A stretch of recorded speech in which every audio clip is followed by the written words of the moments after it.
Kasama mga katonet. So, nandito ngayon tayo sa Takagi Station.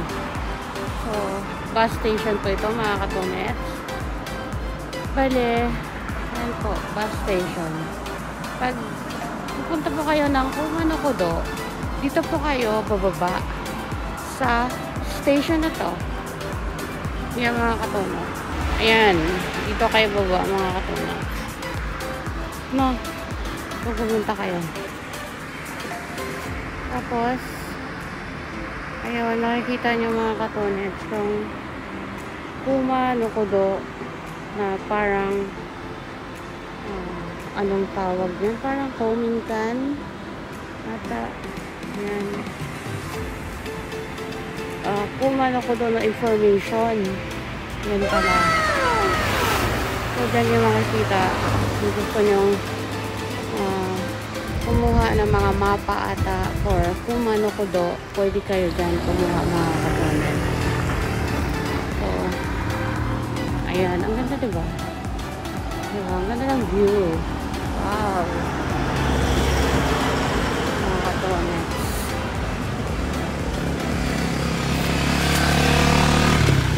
Ayan, asawa ko. Yan po. Tapos, yun po yung dati nasa lanta ng typhoon. Hanggang doon po yan sa dulo. Over. Na? Tapos, tawid tayo mga katonets. Ayan, tunnel po yan. Ayan. Cute diba? Tapos, ilog po sa baba.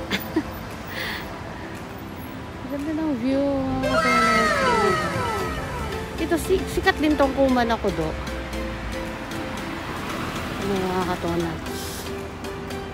Kumanokodo. Eh? Nani?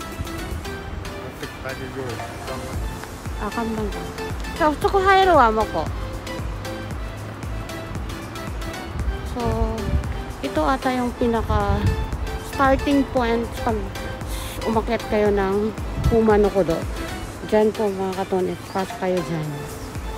So, yan po yung information house. Pwede kayo makakuha ata dyan ng mga mapa para gamitin ninyo sa pag-akyat ng Kumanokodo mga katonet. So, try natin. Diyan lang tayo. Kuha lang tayo dyan ng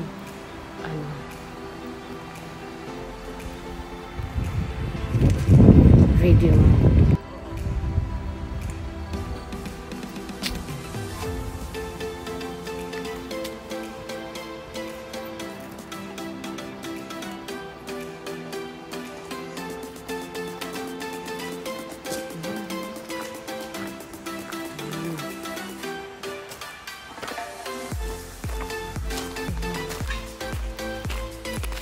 Pinaka-gender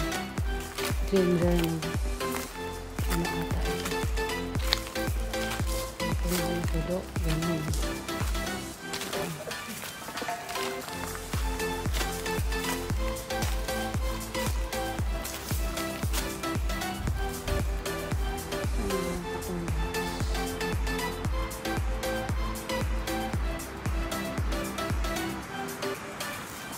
Parang pinaka-ginger ata ito nila mga katonet eh.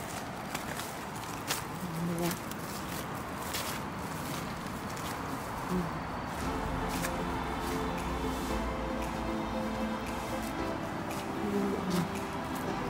Kumanokodo. Naka-Hichi.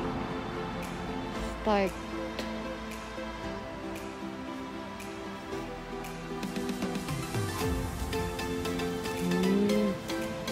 So, ito yung pinaka-start pala talaga ng Kumanokodo ng katonet.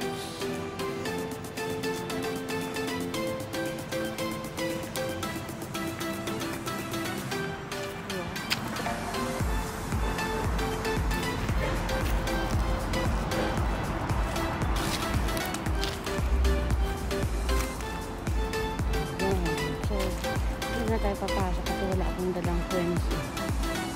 Hanggang dito na lang.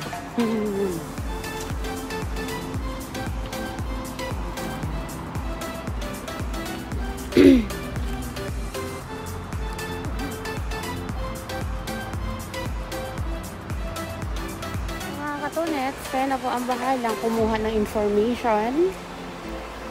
Diyan. Then, sa house na yan, or may tao ata dyan naka-stay, pwede kayo magtanong dyan for Kumano Kudo information. Basta ito yung pinaka-starting points eh. So, hindi pa naman din ako nakapunta ng Kumano Kudo. Pero yung mga anak ko, dahil sa school nila, nakakapunta sila mga katunet. So, yun lang. Mo arigato gozaimashita.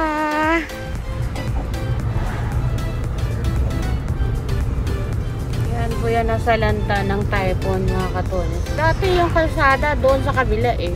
Dilipat dito dahil sa delikado kasi doon banda. My God. Sa mga landslide. Kaya yung lugar na to, yung dating presidente ng Japan yung nakapumunta dito para lang tumingin sa area na to kasi ang laki talaga na pinsala eh sa typhoon na yon. So si Abby-san kore mo ko micha kiriya na papa kore